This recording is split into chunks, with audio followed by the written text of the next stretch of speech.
Hingal na naman tayo.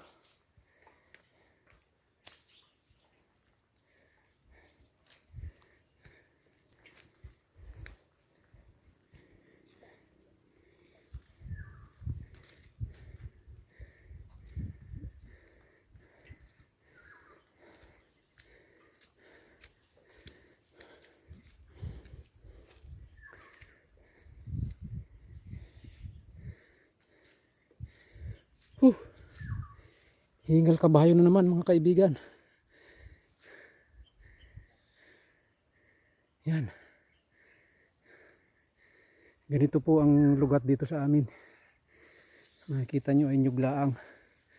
Saka po mga kahoy. Yan.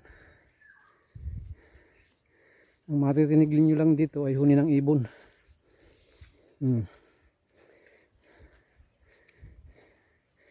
Napakaganda po dito, tahimik. Hindi katulad sa bayan.